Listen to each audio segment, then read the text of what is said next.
Welcome to the Westside Investors Network, WIN, your community of investing knowledge for growth. This is the Real Estate Professionals Investing Podcast for real estate professionals by real estate professionals.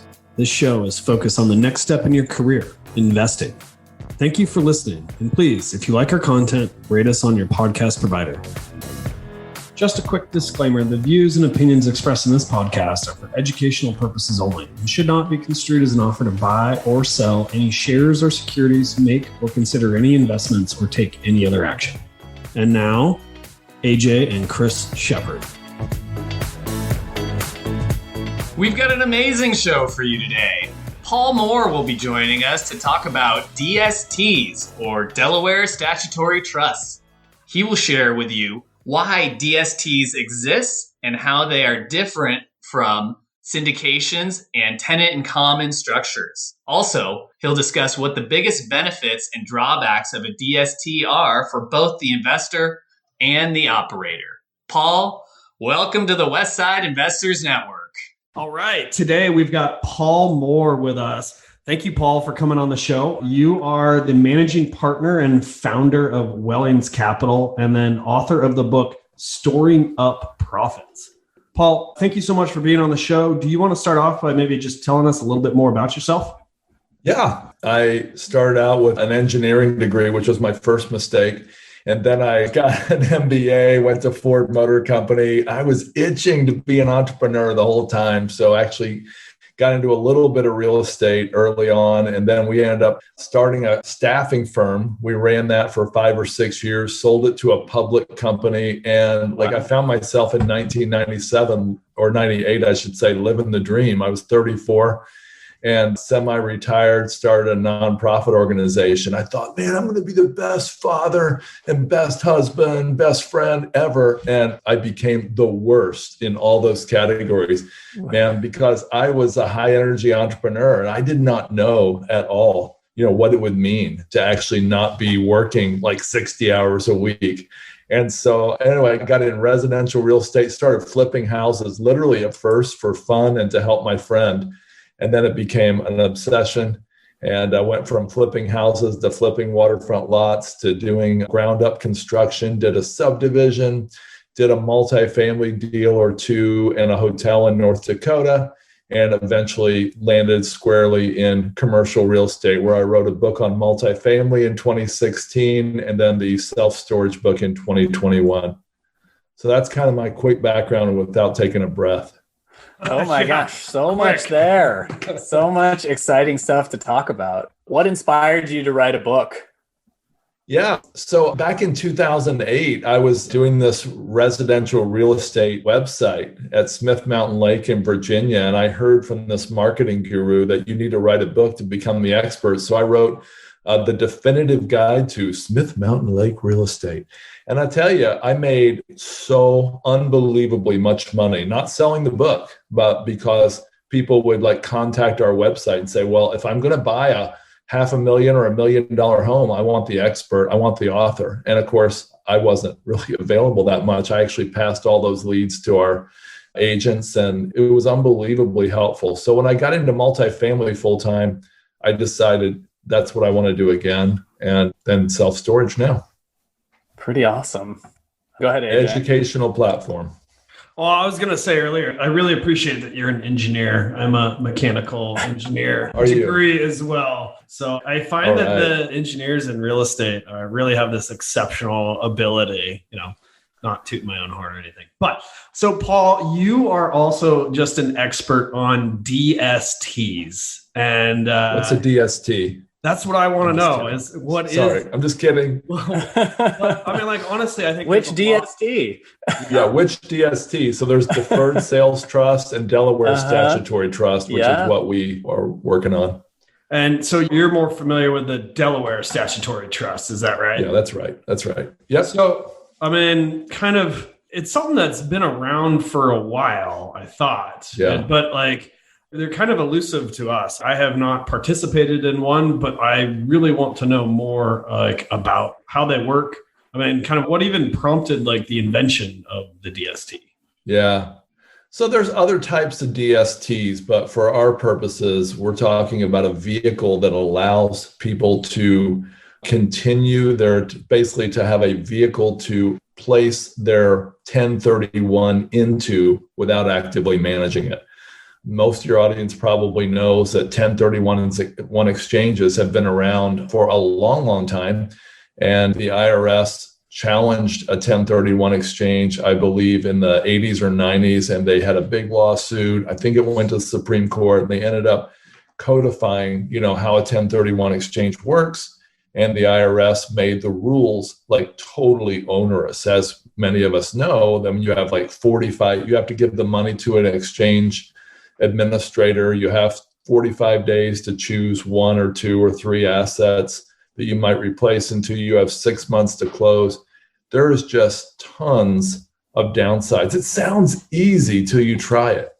But when people have to do it, they find that especially in this market, there's huge downsides. I mean, the advantages are obvious. You get to carry forward your depreciation losses instead of, paying the piper for the taxes. You get to carry forward the capital gains.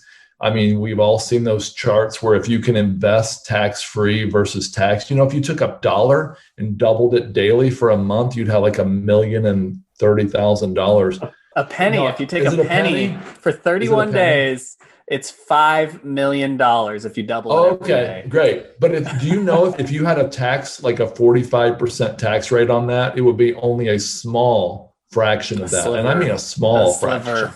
Yeah. So kicking the can down the road is an awesome opportunity. But the problem these days is we all know how hard it is to find real estate assets that make sense. A lot of it's overpriced. Some of it is, basically they're slim pickings. You're going up against a whole bunch of other potential buyers. I mean, let's face it, commercial real estate, especially multifamily, has become super sexy. And a lot of investors who'd never thought about investing in it before, especially with the Jobs Act of 2013, are investing like crazy. Institutional investors are rushing in to all types of asset classes. I mean, even mobile home parks. Green Street says they're in the 3+ cap rate range now instead of like 10 or 12 where they were just a few years ago. So there's a lot of people rushing in, which means there's a lot of potential risk. Another issue is that some people, like my friend Lambert, is in his 70s. He's been kicking this 1031 can down the road since the 1970s. Now, he's like, look, I don't want to actively manage any more apartments. I want to find a way to passively invest. So, like, can I invest in your syndication? No. Can you invest in our fund? No, you can't. And so we were trying to come up with opportunities for him. And he called me back one day and he excitedly said, hey, my 45-day window is not up yet, and I found this thing called the DST. This was years ago, Delaware Statutory Trust. And so we started looking into it and found out that it was a place that can receive 1031 funds, but it is actually managed by a professional. In other words, it's basically a way to get mailbox money, but keep your 1031 going. So that's a DST, and that's why they exist.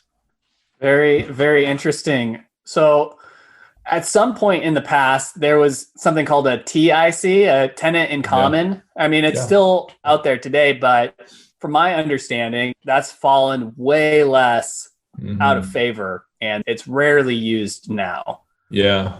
And I mean, with the invention of the DST, do you think that has anything to do with the TIC being so less common? Yeah, I think so. So one issue with the TIC is that every investor gets an equal and summary vote. I don't think I'm saying it right, but what I mean is this. If you've got an operator with a $10 million apartment complex and they bring in a TIC investor, let's say for $500,000 of that equity, that small investor, relatively small to the size of the deal, they can completely trump anything the operator wants to do. In other words, the operator's ready to sell the asset. They say, nope, I vote no, and they win. Even if there's 20 TIC investors, one that says no trumps everybody. So it's not like, it's just a real pain. And especially for the operators who think they know these investors, but they don't know what happens if that guy dies and his wife's now voting, or vice versa. Or there's all kinds of issues that could happen. So the DST is an alternative to this onerous TIC structure. And honestly, it's a much better alternative for almost everybody that looks at it. But there are definite downsides too. Can you explain to us a little bit how the DST works and is different? Yeah. Than just a normal 1031?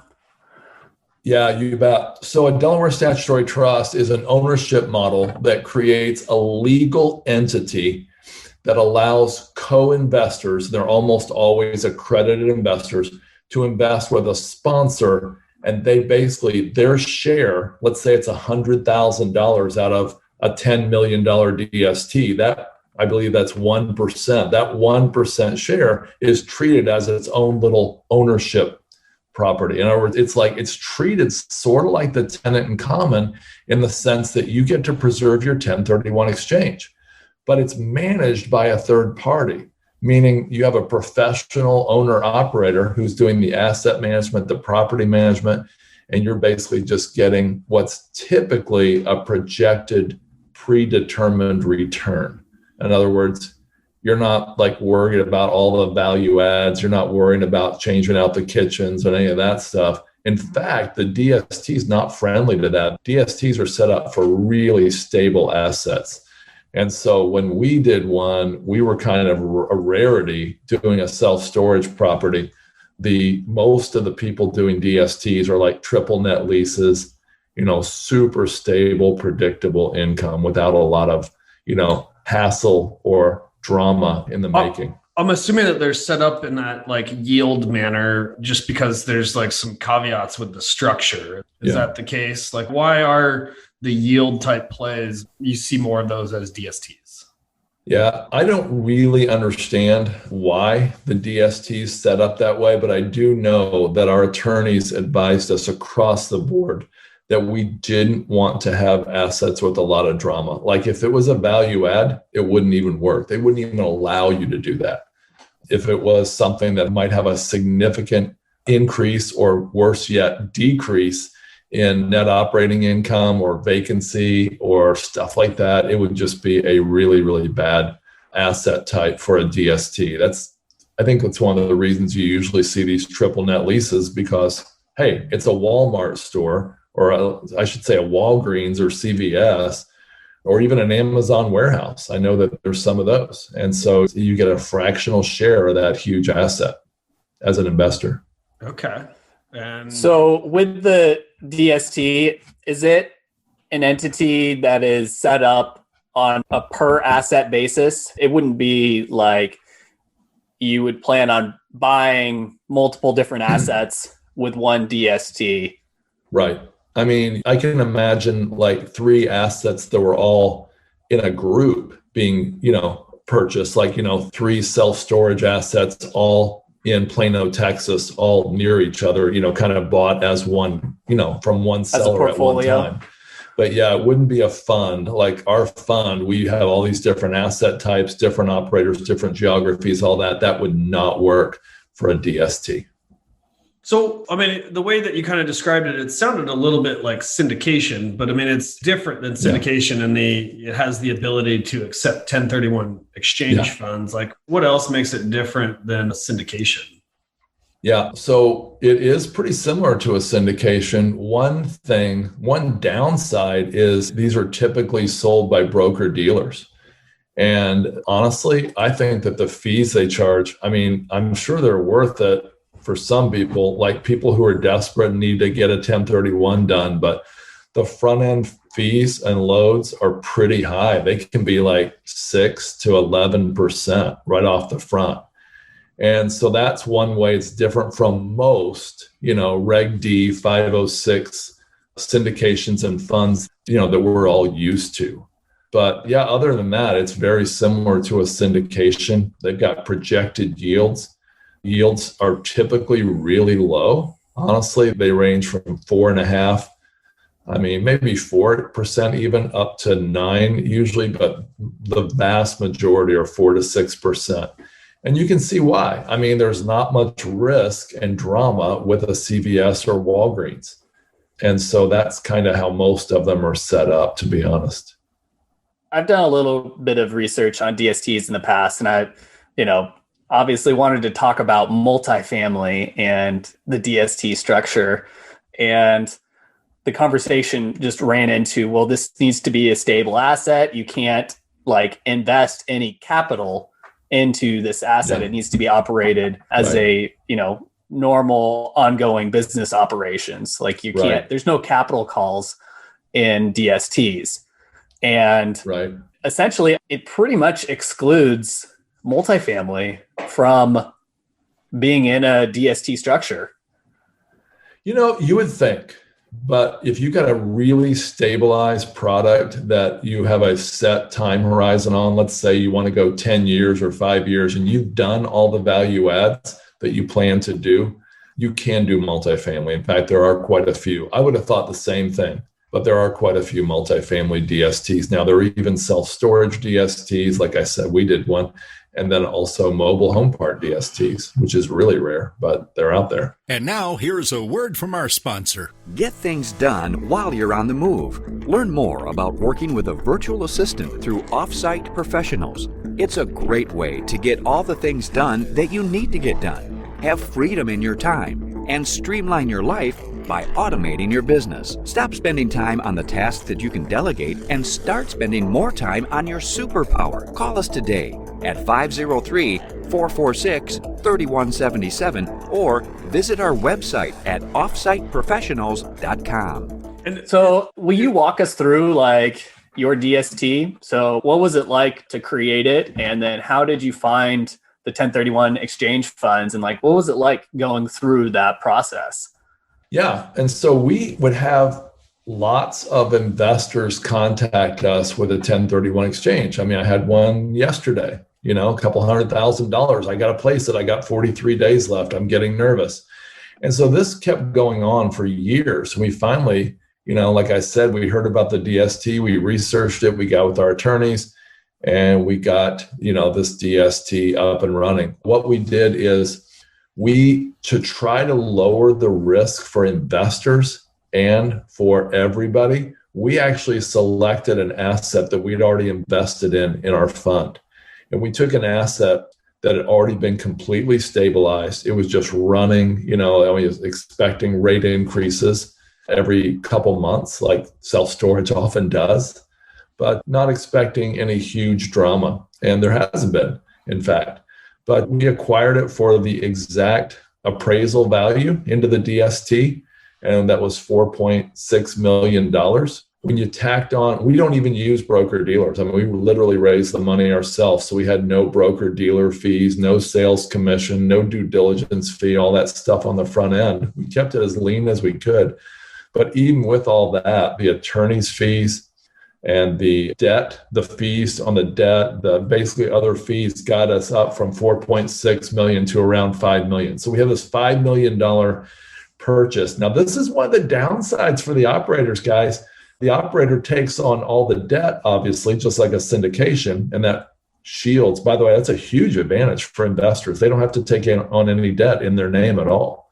The maximum liability, just like a syndication, is limited to their investment amount. But when we got the debt, I mean, we got I think it was 43% debt. So I think we took, if I'm not mistaken, it was about 2.3 million in debt, 2.6 million in debt.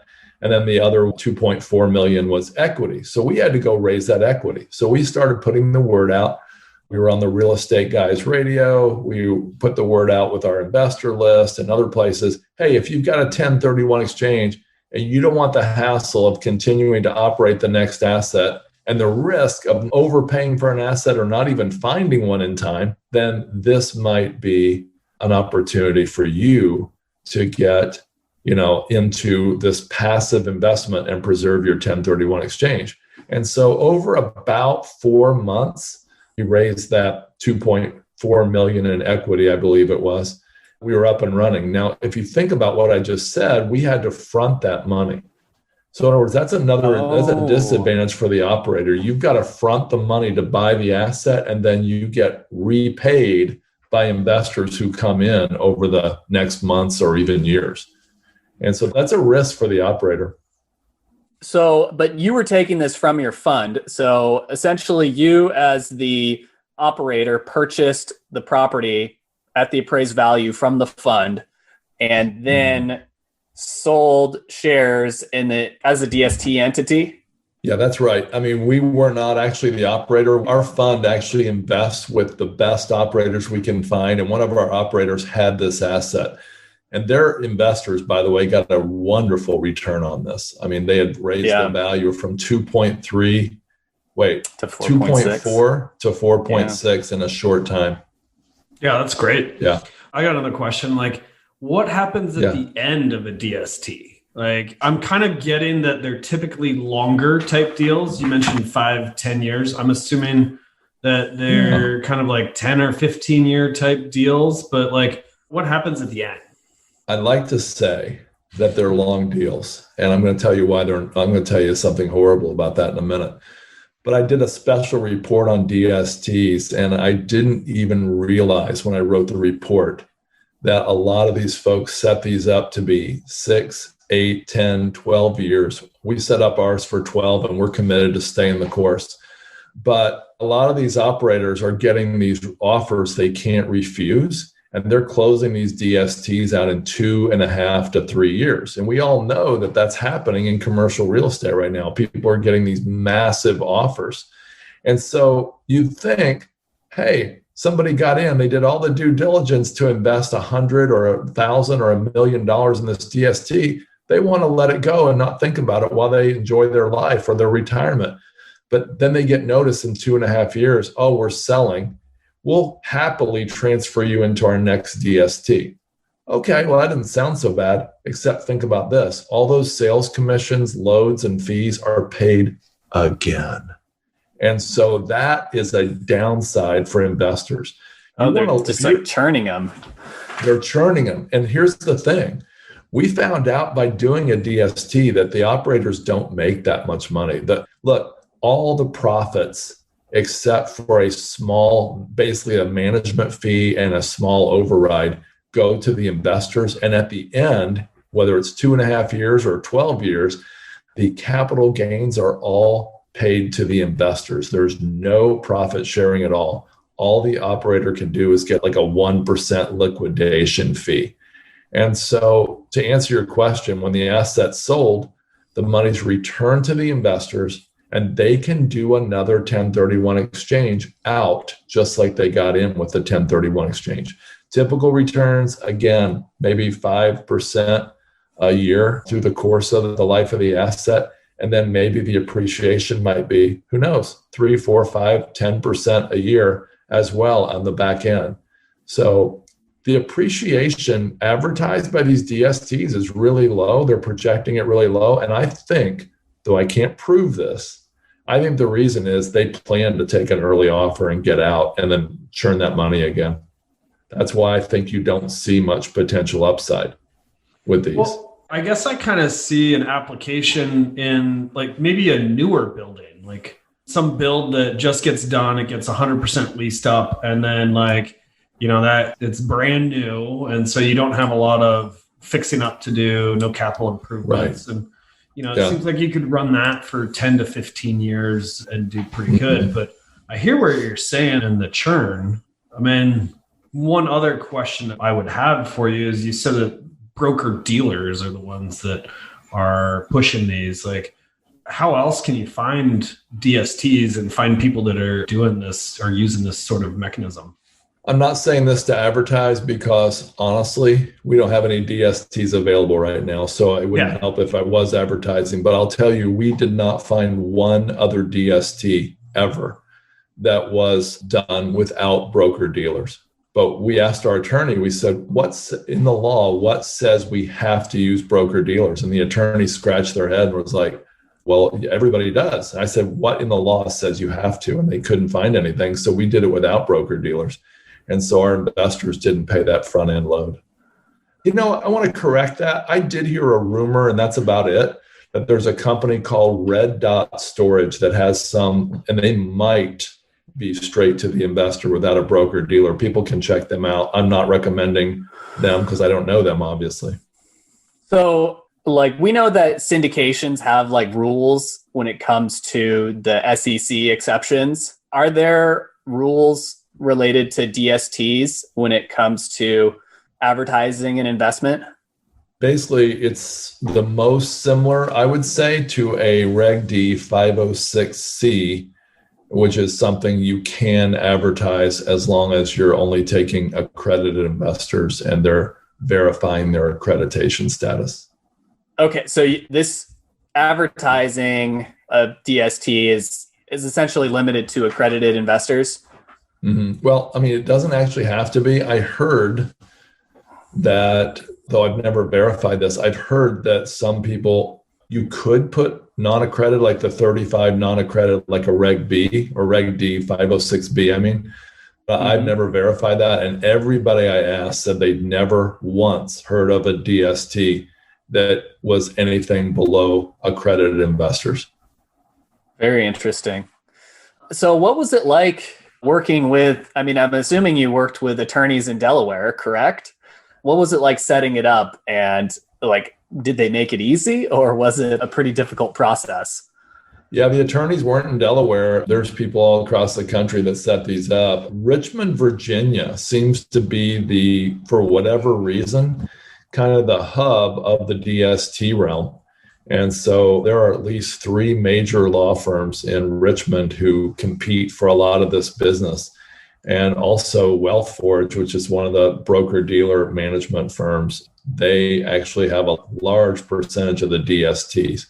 They're in Richmond also. But yeah, I thought for a more visionary, more salesy, promoting type guy who's out there doing educational stuff like this podcast, to me, the process was laborious. I mean, it was like, I called it a nightmare. But my business partner and our operating partner, who said basically, this was more in their wheelhouse, they said it was pretty much average level of hassle for setting up stuff. I will say this, you can set up a 506, a Reg D 506 for something like $10,000 to $20,000 typically.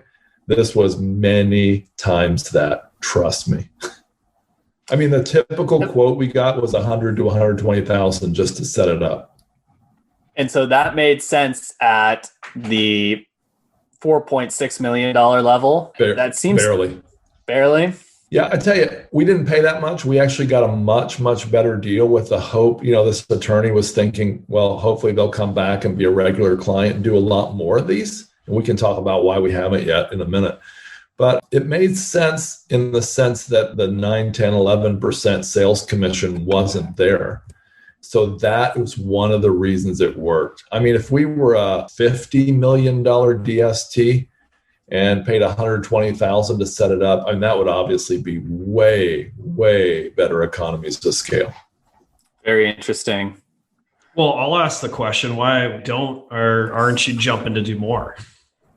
Yeah, a couple of reasons. Number one, we thought based on the investor interest, I don't know if you guys have noticed this, 1031s, I don't know why, they seem to ebb and flow for us. Like, we had like 6 inquiries about 1031, like people wanting to place cash from their 1031. We had like 6 in 2 weeks, I remember once.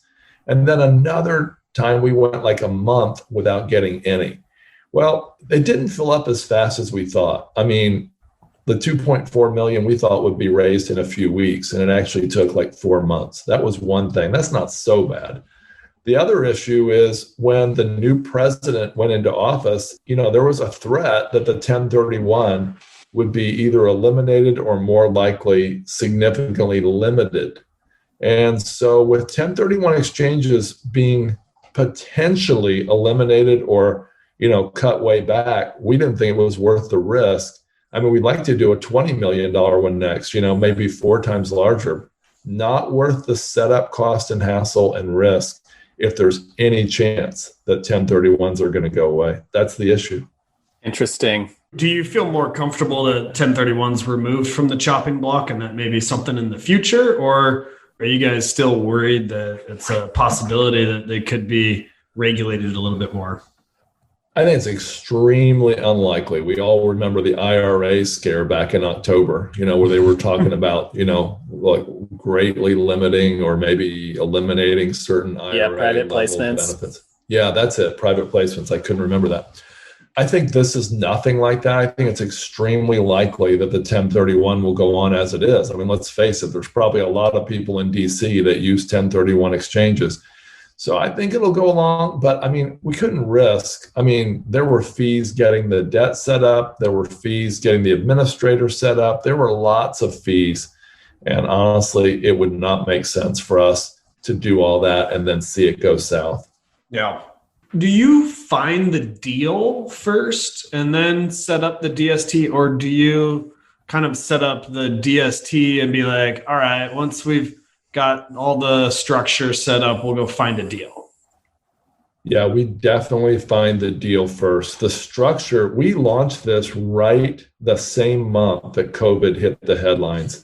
Oh. And so, it took a long time to even get the debt set up. I mean, it took like 5 months from the day we pulled the trigger to when we even got rolling. Part of the reason was the debt. We had to shop the debt and then reshop the debt. And there's not a lot of people who know or understand how to even do debt for DSTs. The ones that do are great, but it took us a while to find any. Do you want to expand on just the requirements for the debt and how it's different from regular real estate? Let's see. So the debt would be, probably a lot lower LTV. Most DSTs I see are in the 50% range. Secondly, there's no refinancing at all allowed. You couldn't actually, pull more lazy equity out in year 4 or whatever. There's no refinancing of any kind allowed in the whole term of the DST. And let's see, the co-signers on the loan are basically the principals of the operating company, or in our case, us and the other company co-signed on that loan, on that debt. Yeah, I think it's non-recourse, just like large syndication debt would be non-recourse. So those are what I would say would be similar and different. Who did you guys get the loan through? I can't remember. I'd have to look it up, and that would cause dead air, and you guys would all be bored. Oh, well, was it like a agency loan, like a Freddie Mac or a Fannie Mae, or was it like some insurance company? Yeah, it was CMBS debt. So it definitely was not agency debt. Great question. And yeah, it was set up by a private broker. It was commercial mortgage-backed security debt. And the rate was fine. I mean, it was like in the, the 4% range or so, which was, not great, but not terrible. So do you think it was COVID that made it so difficult to raise funds, or do you think that you just overestimated the demand? Well, okay. So I honestly think personally that COVID had this impact. Basically, I don't know if you remember, but they stretched out the 1031 window a little bit because, people couldn't get on planes and go look for assets. And so I think that might have caused a little bit of an impact. I don't think we necessarily overestimated the demand. We might have overestimated our ability with our limited network to sell this. Now, here's what I mean. We have 6,000 people on our email list. Our partner company had probably about the same. Lots of people who love to invest, but think about it. You've got to get the 1031 timing right on the nose. They've got to like the asset. They've got to be okay with getting what we offered, which was a 6% flat return. They've got to be, it just, everything had to come together at the right time. And though in a course of a year, we get tons of people wanting to do 1031s, it just was a little slower than we thought it'd be at that time. If the average investor was $200,000, what would that take? It would take, that's only 12 investors, I think, to fill it up. And if we were doing a regular syndication offer, we might be able to, bring in 100 investors at 15 million in that same amount of time. But, it wasn't to be. Now, I will tell you, that's the advantage of broker dealers. I mean, if you need to fill it up fast, broker dealers, they're all over the country. You've got people like K Properties, Wealth Forge, Exchange Right. I mean, they've got, thousands and thousands of their tentacles are everywhere. And so when people need a 1031, they go to them typically. So after having gone through this DST process, like, what's your takeaway? What do you think the biggest benefit is? What do you think the biggest drawback is? For investors or for the operator? How about both? What about for you? Yeah. Oh, okay. Oh, no, seriously, for the investors, it's keeping their 1031 ball in the air, keeping that capital gains, kicking down the road, hopefully swap till you drop. Also having a passive investment opportunity. They can basically take their hands off and they can let somebody else run it while they play golf or something.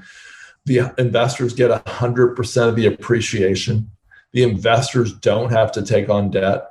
Rather than have, scouring the country on a race against the 45-day clock, investors can choose in one day. They can literally pick from literally 30 or 40 or 50 DSTs in one day. They can decide. They can fit any size exchange, within reason. And it's passive money. It's mailbox money. It's really for people who want a stable, predictable return, and they're in the, wealth shielding mode, in other words, the risk preservation stage of life. Honestly, this is a great opportunity for them to invest. Those are some of the biggest benefits. And then what was your experience like being, part of the team who set up the DST and actively raised funds for it? Yeah. So we knew this before we pulled the trigger, that this was only, at a $5 million deal level, the profit would be pretty limited. And it really is.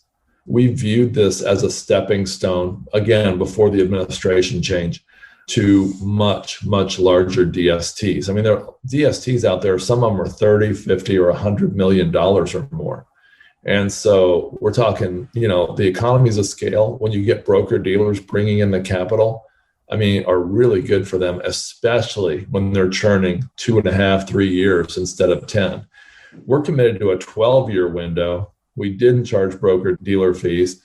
And honestly, it was an okay experience. It wasn't the best experience of our life. I think our investors are super happy because we're communicating with them really regularly. We're doing everything we said we would. I think we got some accrued profits, to pay them on top of their 6% coming soon. I think for the investors, it was great. Well, I feel like I've learned a ton about DSTs. Anything before we get on to our final 4 questions? I would really look at the operator's track record to see, I would really recommend that you see how long they typically hold their assets. That's not something people would normally expect to, necessarily ask. So I would check that. Another thing is my friend who I told you about in his 70s, he had $2.1 million to put into a DST, and he actually was able to negotiate the broker commissions, the broker dealer commissions, get this, to half. So wow. He was actually, I would definitely recommend that you try to negotiate. That's great. That makes a ton of sense. Yeah, right? Cool. Yeah. All right. Well, I will start us off with our first of our last 4 questions. The first one being, what's one piece of advice you would give to your 25-year-old self? Can I do 2? Of course. Absolutely. One for each brother. We'll take all the advice you want to give us. Okay. So the first thing I would do is I would actually really clearly define and understand what the difference between speculating and investing is. Investing is when your principal's generally safe and you've got a chance to make a return. Speculating is when your principal's not at all safe and you've got a chance to make a return. And, the first Nobel Prize winner in economics from the US said that if you want to have fun with your investing, you're probably not really investing, you're probably gambling. He said, if you really want fun, take $800 and go to Las Vegas. So I would recommend that people really define that really well. When I invested in my 20s and 30s, I will tell you that looking back, I was so often speculating. Like the time I gambled on, the subdivision rules changing and me being able to split these lots, Or, when my friends and I threw over $1 million to the bottom of a hole in the ground in North Dakota and expected 50 million in oil to come out, and nothing came out. And so that's speculating versus investing. The other thing is quite simple. If you're a real estate investor, I would consider the possibility of jumping into commercial real estate sooner than later. Awesome. All right. Can I ask Go ahead, you to AJ. expand on why jumping into commercial real estate sooner? Yeah, I mean, residential is great, and I enjoyed my time in residential, but commercial is much more scalable. There's typically more tax benefits.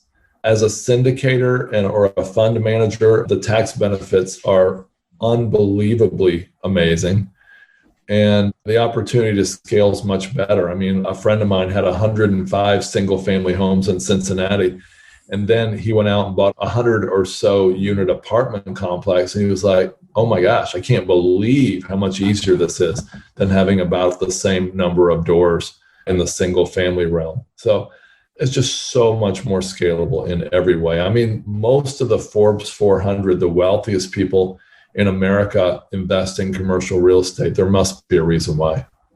I think that's great advice. Okay. What was your first entrepreneurial endeavor? So I was in college, and about 2/3 of the students lived, more than a day or two drive from the college. And so we noticed that there was no Easter break at our school. And so we thought, wouldn't it be cool to offer parents to surprise their kids by giving them an Easter basket for Easter? So we actually somehow or another got the college to agree to giving us a label, like a mailing label for every single student. And we actually used the college bulk rate to mail these letters out, inviting parents, on our dot matrix printer. We printed all these letters up, and we got a massive response. And so we sold hundreds of Easter baskets to these parents who wrote a check and mailed it back to us. And then we set the Easter basket by their door early Easter morning. That's awesome. That is awesome. That's a new one. Yeah. That's different. I love hearing the first entrepreneurial stories of just like, I'm going to have to steal that for, when I have kids. Yeah. I'll tell you how we regressed after that. We thought, well, if they like this so much, they'll love having birthday cakes. And so we started mailing letters to every, parent about 3 weeks before the kid's birthday. And again, somehow or another, the dean let us have all that information. It's kind of weird. Anyway, we found that was like going from commercial down to residential. I mean, we had to work a little bit every week as opposed to, work like 48 hours straight over one weekend, It was not as fun. And when we added the balloons, man, the helium, anyway. Fun times. Like the chipmunks. Like the chipmunks. All right. Yes. Next one. How has your formal and informal training shaped your journey? Yeah, I've got 4 kids who are ranging from 16 up to 28, and none of them have done a 4-year degree. And I think they saw the fact that I did 6 years of college. And though the MBA and the engineering were helpful, I wasn't doing anything like that. And I pointed out to all of them, all the people that we knew who weren't using their degrees, including the lady we know who racked up like $80,000 or $100,000 in student debt getting a French degree, and she never could find a job, teaching French. I'm not making fun of anybody who speaks French, except I have noticed this weird thing. Did you notice the French have a different word for everything? I'm just saying. Anyway. Okay, enough comedy jokes. You can cut that out later in the editing. But no, seriously. So they all got kind of like excited about being entrepreneurs. And so the 3 that are actually out of college, one did get a 2-year degree, and he's crushing it as a real estate investor. But the other 2, that have come along since then have no interest in a full 4-year degree. All that said, I will say that, I think they saw from me that my informal education through books and podcasts and mentoring, especially coaching and mentoring, all those type of things, that was far, far more valuable to me and they've caught that. That's awesome. Okay, our final question. What was your biggest mistake and what did you learn? How much time do we have? Just one. Okay, guys, I've got a podcast called How to Lose Money. And so we interviewed 238 investors and entrepreneurs about all their pain, suffering, and loss on the way to the top. And I was the first one. There were so many mistakes in my history. Let's see. One was, so I read, I think it was Fortune magazine in 2006 or 7. The headline was, "The real estate bubble is about to burst." And I've never been able to find that. I've Googled it, but I had that magazine. I read the article and I went, psh, yeah, it's different this time. It's different this time. Famous last words. And so, yeah, I bought one more waterfront lot at Smith Mountain Lake in Virginia. We were making a killing buying lots from, let's say, people who had owned them, maybe inherited them 20 years ago, or they bought them for $30,000. Now they're worth $300,000.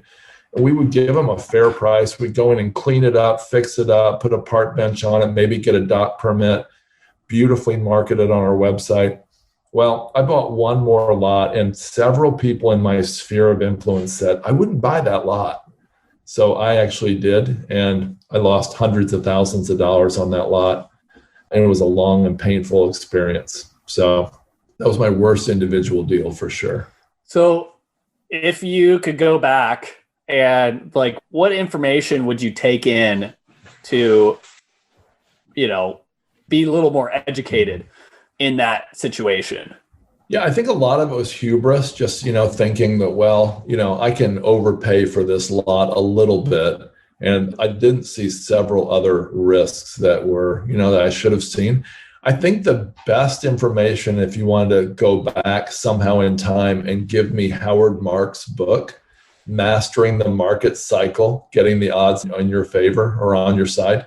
If I could have had that book, and if I would have been humble enough to read it and apply it, I would not have bought that lot and maybe a few other things over the years. Cool. Okay. Well, Paul, thank you so much. It's just been a pleasure chatting with you. Yeah, it's been really great. Thank you. If anyone wants to get a hold of you, do you have any contact information that you'd like to share? Yeah. So if you would like to get a special report on investing in DSTs, we have that available free. We also have other stuff like how to get involved in commercial real estate investing, mobile home park investing, self-storage. You can get that at Wellings Capital. That's WELLINGS, wellingscapital.com/resources. That is awesome. Well, thank you again, Paul. Yeah, Paul, really appreciate it. Guys, thank you. Yeah, it's been a real honor and a pleasure to be here. Thank you. You guys are great interviewers. Thank you for listening to this episode of the Real Estate Professionals Investing Podcast on WIN, your community of investing knowledge for growth. We hope that this episode has increased your knowledge and added value to your path to freedom. If you would, please take a second to rate us so that we can get more great investors to interview. If you or someone that you know wants to be on, please visit westsideinvestors.com and fill out our form to be on the show. Thank you again and enjoy your day.